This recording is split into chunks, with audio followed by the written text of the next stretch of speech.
Thank you for having me, and thanks for organising this. It's really nice to see you guys.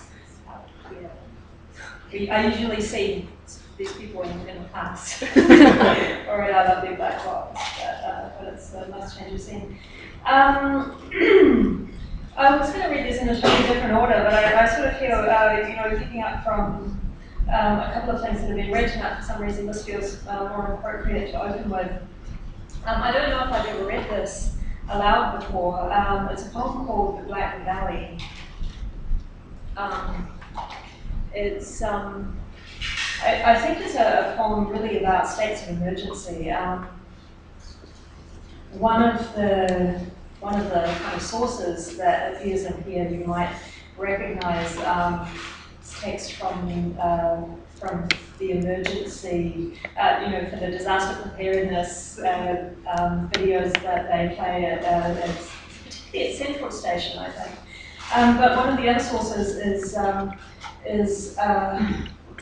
Undine mythology, like mythology around water sprites, and a particular story about a water sprite who gets married to a human in order to gain a soul and to gain a baby as well. So that's in here too. But whether any of that actually comes out as narrative, I doubt.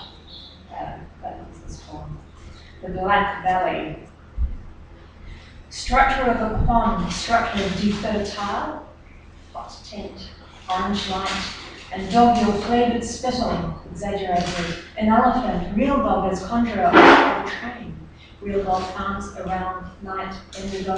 Inside the train, the toothsome alarm. Oh, that is an alert passenger. Thank you. Video on rooms of rest. Calm report. Cottages and severed limbs. A close-up of the carries. Who is that man with a heavy bag? What is inside the bag?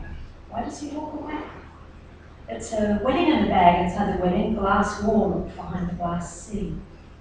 A reward, information, Undine in place with the dog, the smell of your spittle filling the hot ear, closed passage. After the reception, the body, encephalitic. Nurses argue cat's cradle is the structure of the argument. Under catatonia, the slippery salmon traced the power of castle legislate the turn of the body against heat. Protocol. RN registered nurse to OT. When the appointment for the toenails, this isn't covered. This isn't covered. Who takes you in the dog? Fat carriage is only a leaking consideration. The bag is carried out of sight. Who is this man leaking forward? The wedding, carriage, sand, blowing away from the skeletons of dinosaurs, over bay after bay, to formerly the houses of his aunts, searching. Undine while the train and it's slipping within the dog's heat, claws to cheek, and whished out of breath, and out it goes with its strings and rails wildly across the pier to plunge the deeper, bubbled lungs, coldly, questing whether a river rears up over the wagon, whether a bell is really needed in the bassinet, a soul. And did you see, she asked, pH of the symptom of reportage, garden of anemones, sleep wards with precise repetitions of flowers on the sill. The same chart, same bearing, on the press button, a lock-in, up, doors frozen, up and down with panicky carriage, dear blinded dog, exquisite in attention, to swollen hands, smashed glass, and under rubber lip, a trickle, with the dog's arms a tongue's ocean, a piece with the cracking of seals, jelly developing rednesses coming now to represent the Black Valley, jellyfish, mononcle, the bearded end of skin. The women report, the bag has detonated, worms alive. This is our final assignment.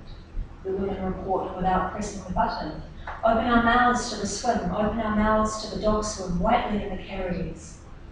H follows the trouble to a farcy bed, walks coasts, arrives in sand, builds a house with aunt's bones, can't remember the quizzling. Skeletons of the dinos fix hope up and cannot be touched, but the wind cares for them. And for his skin, the shelter of the skin of his aunts, is a child's skin, so that he'd have a child, glassine, sugar spun for the love and all again, and nothing made of sugar, and nothing could in the wind sweetly, spinning along the line of molten, as in walking into the corner of a landed fair. It's the end of that poem. But it is the end of the poem.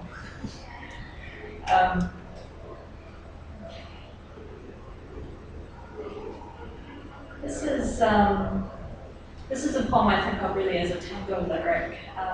It takes its rhythms from Argentine tango rhythms. And it's also a poem that began, someone gave me a very old piece of Chinese silk embroidery with a couple of birds embroidered on it, swallows, I think. And the piece of fabric was cut away from something else, from some garment, I don't know, so it was in a state of great disrepair and everything spraying. So this poem is also really about time, one way or another. A tempo, implicit memory. Implicit memory is where, like you learn something physically and your muscles remember it. These two silk birds are frayed, and then it touches them. These two frayed silk birds into the river, diving and emerging. One such silk is a cracked river stone, and this is the surface of its silk. The green surface of its time and that silk time, its water. You could cut your foot on that accurate division if you want to wear. You can lay your hand on it and feel the sharpness aware in your hand. These silk birds come down from the leaves of the grey way up on the edge of the cliff. They come down to the water to drink. They fly past the roots that break the cliff and through the stone cuts water. Absolutely slowly and too fast to see. So holds acceleration in array. Where, when the riverbed bears its posture and softens, there go into the memory of water, into the likely inclination of future water. These forms will get outdone by their full registration of pressure, of heat and sound, into holding together, into dry and drift. The dive is folded into each particle, coming or adrift.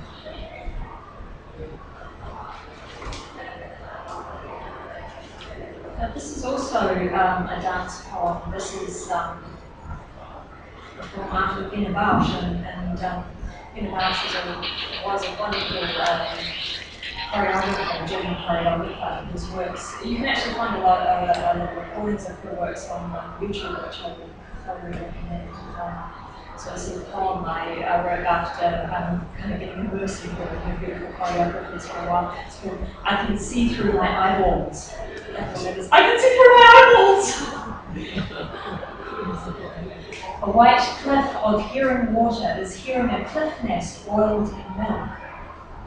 White are the sea mews boil in the jaws, swim up through the hearing see-through. Yonder yoke, a yellow mew, falls from the sun to the milk, so we meet, climb the cliff's veins, dry off in the closed pines as pins in shadow, thin but holding warm stones in hands. Pina is a blue tree, shadow, tall with humorous feet, that has viscous feet transducing, the wrapping arms transducing in fingers, fine hairs on the backs of warm stones. On the backs of the root threaded dirt, animals threading saccade, the city of trees, with cinder block city with warm stones in hands. One of her animal bodies folds to the lee as a city. Another of her bodies is heard folding to the lee. This is the last one I'll read. This is a poem about living on campus. It's called People Are Fastidious. People are fastidious. Monsoon morning, riding the umbrella to work. Flames glow, leaves get heavy and move it up.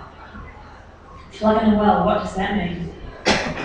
Tip of my hand breaks shadow into rings of blue sun, while the sky squats underwater with his face to the wall. I do 10 laps, I do 20, I crawl out. Everywhere I walk is somewhere I lost my ring, that complete thing. Head down, walk on. Dappled half-moon, brown butterflies, blue crowns. M16 triplets, soft from the jungle fringe. Cicada shriek, zeroing in. At the end of the day, got nothing but swarm of turtles. Dear residents, the Dragon and Lion Dance Troupe has encountered some problems with the faults of the existing lions. Additional drumming will be urgently required.